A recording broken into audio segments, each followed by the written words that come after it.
Salve, gurizada, tudo bem com vocês? Hoje eu quero trabalhar sobre um assunto que talvez muitos de vocês não tenham muito conhecimento, tá? Mas que é bastante importante para a gente pensar, ajudar vocês a pensarem nas ideias de liberdade, especialmente referentes à Revolução Francesa, tá? Que é a independência do Haiti, tá?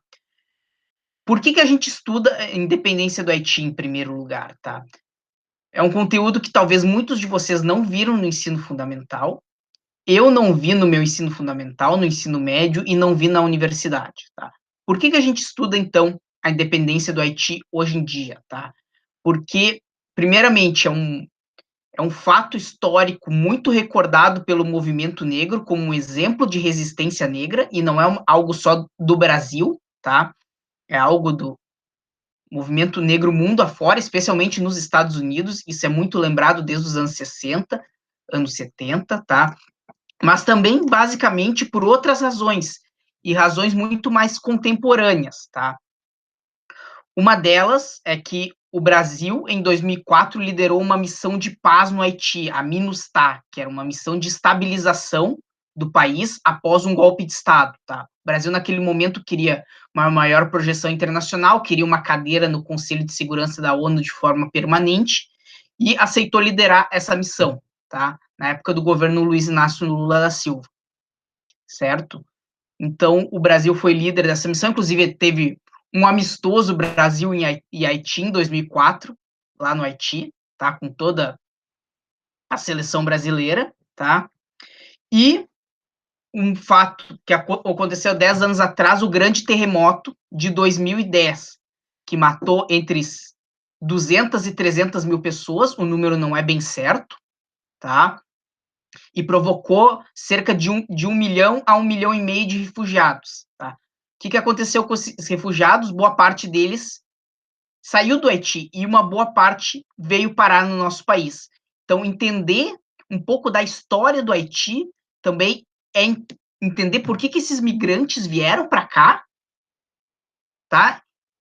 E pensar em algumas alternativas de integrá-los à nossa sociedade, não fazê-los excluídos, mas entendê-los por que eles estão aí, aqui e nas condições que eles estão hoje, tá?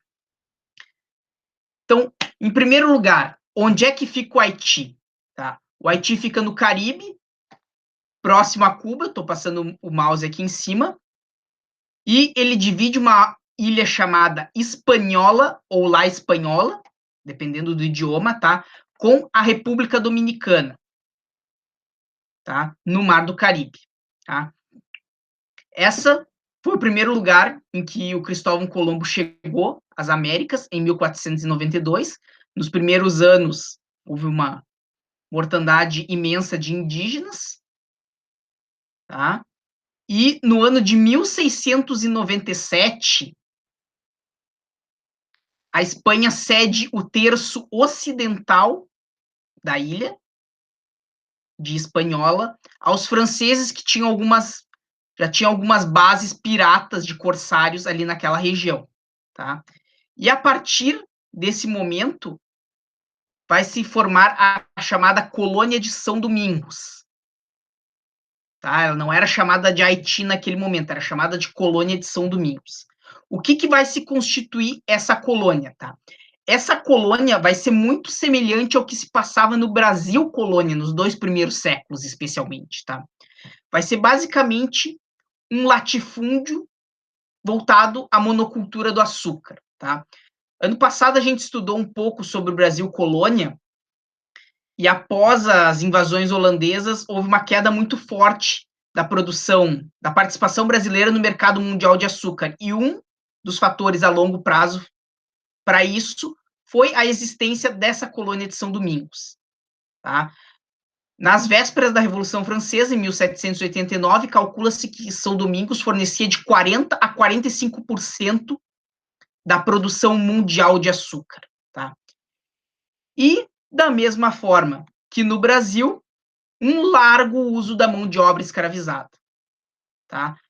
As estimativas do número de escravizados variam, conforme o autor, tá? A maioria aceita o número de 500 mil escravizados, certo? E a mortandade era altíssima. E como é que era reposta essa mão de obra escrava? Por meio do tráfico intercontinental de escravos, tá? Calcula-se um número de cerca de 32 mil brancos em São Domingos, tá? Grande maioria desses brancos vivendo no luxo, como uma aristocracia, e um grupo de mestiços, mistura de brancos com negros, tá? O Haiti, ou na época São Domingos, vai ser conhecido como Pérola das Antilhas, porque vai ser a colônia mais rica da França. Vai ser que vai dar maiores dividendos à metrópole, à monarquia francesa. Tá? Por conta de tudo isso que eu falei, da grande produção de açúcar indo para o mercado mundial. Tá? Então, em 1789, vem a Revolução Francesa. E o lema, Liberté, Égalité, Fraternité, que a gente já tratou no vídeo da semana passada. Tá? Mas para quem que era essa liberdade? Para quem que era essa igualdade e para quem que era essa fraternidade? Tá? No início da Revolução Francesa, inclusive, em São Domingos, a elite local, os produtores de açúcar, os donos das plantações, eles queriam independência.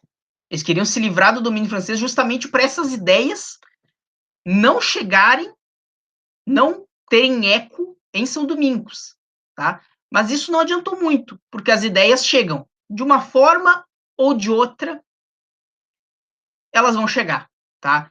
E o primeiro grupo que vai chegar vai ser o grupo dos mestiços, porque eles viram, olha, todos os homens são iguais, todos os homens têm direito a votar, então nós podemos votar, nós podemos participar da política. E quando os mestiços resolveram reivindicar os seus direitos, eles foram brutalmente reprimidos pelos brancos. Tá? Isso no início de 1791. Na metade de 1791, após essa revolta dos mestiços, a repressão à revolta dos mestiços foi um combustível ainda maior para a revolta dos escravizados. Tá? Inicialmente, os escravizados eles não queriam o final da escravidão. Eles tinham duas reivindicações. Tá? Eles queriam melhores condições de trabalho e queriam mais tempo para plantar nas suas roças, o que não era muito diferente de outras revoltas de escravizados por toda a América. O Brasil também teve revoltas de escravizados que tinham essa pauta. Tá? Não era uma pauta de liberdade, propriamente dita. Eram pequenas condições, pequenas melhorias no seu dia a dia. Tá? Então, para vocês verem, nesse momento, os limites da liberdade naquele momento. Tá? Na França se falava uma coisa, mas na colônia não se aplicava isso. Por quê? Primeiro, porque os revolucionários franceses pensavam neles mesmos.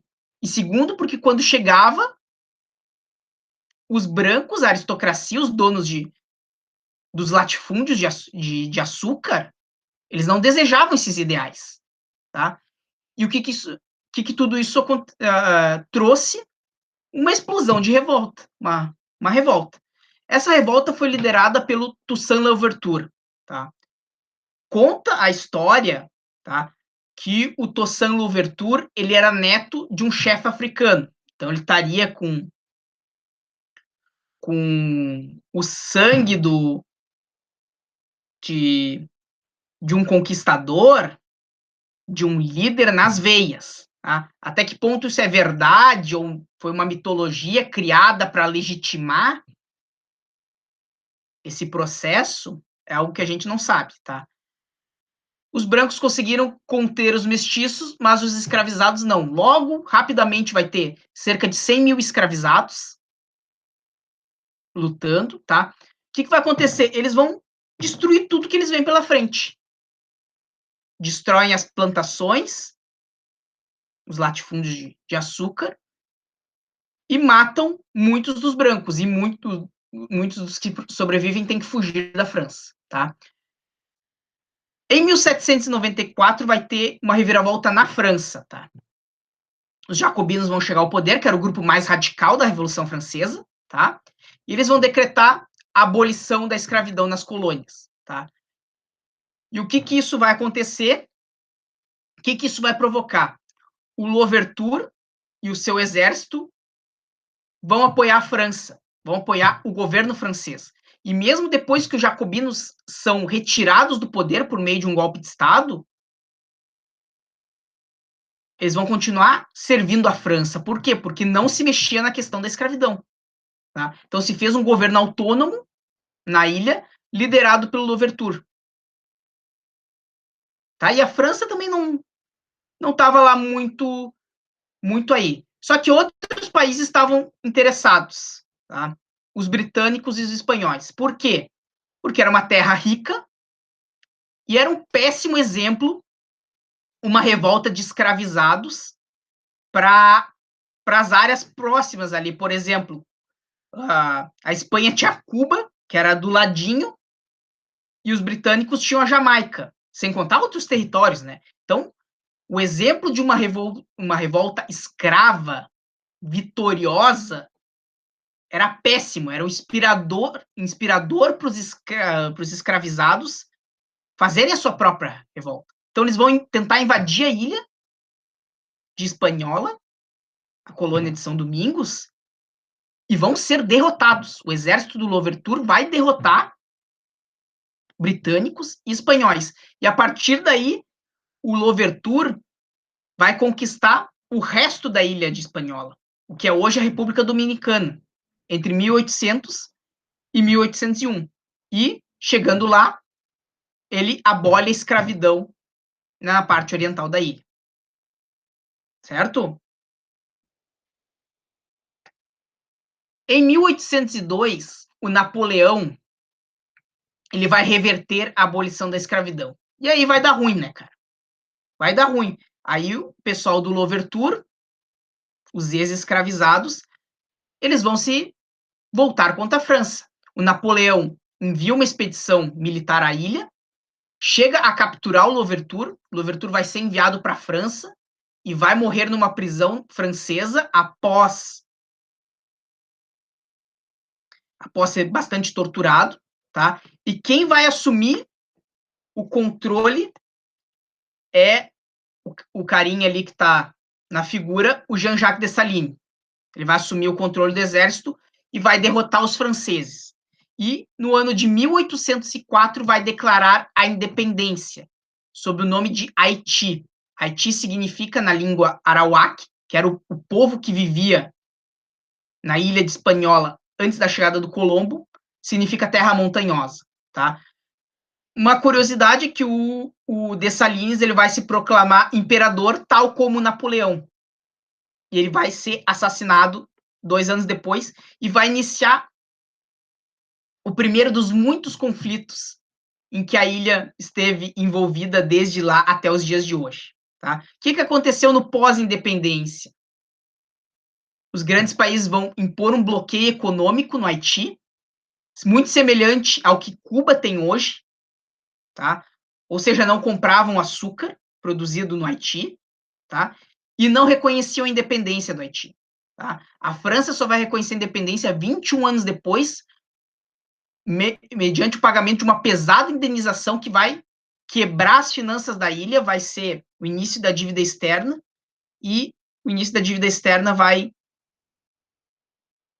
gerar algumas intervenções militares na ilha, tá? Especialmente no século XX. Tá? O resultado disso tudo, uma pobreza, porque tinham sido destruída a infraestrutura produtiva, que eram os latifúndios de açúcar, então não se tinha mais infraestrutura, tá? Não tinha para quem vender também, e o resultado disso vai ser uma pobreza crônica, que nos dias de hoje, o Haiti é o país mais pobre das Américas. Tá? Um outro efeito da independência do Haiti foi o chamado haitianismo. O que é o haitianismo? Tá? É o medo que se tivesse rebeliões escravas em outras partes da América, tá? Porque toda a América tinha escravidão. tá? Era o medo que os espanhóis e os britânicos tinham nas ilhas, mas foi um medo que se espalhou por toda a América, tá? E para o Brasil vai ser um dos elementos fundamentais na independência do Brasil. Por quê? Porque o Dom Pedro ele garante a manutenção da escravidão, o que Portugal naquele momento não conseguia prometer. Tá? Então as classes produtoras se uniram em torno ao Dom Pedro porque este garantiu a manutenção da escravidão, certo? O haitianismo vai fazer com que haja uma maior repressão, maior controle, tá? O que também não impede revoltas de escravizados, como ocorreu a revolta dos Malês na Bahia em 1835 e a revolta do Manuel Congo no Rio de Janeiro também na década de 1830, tá? Bom, gente, seria isso hoje, tá? Espero que vocês tenham refletido sobre as limitações da liberdade na Revolução Francesa, que o que estava na França não era o que estava nas colônias. E seria isso, gente. Então, cuidem-se, reflitam e até mais.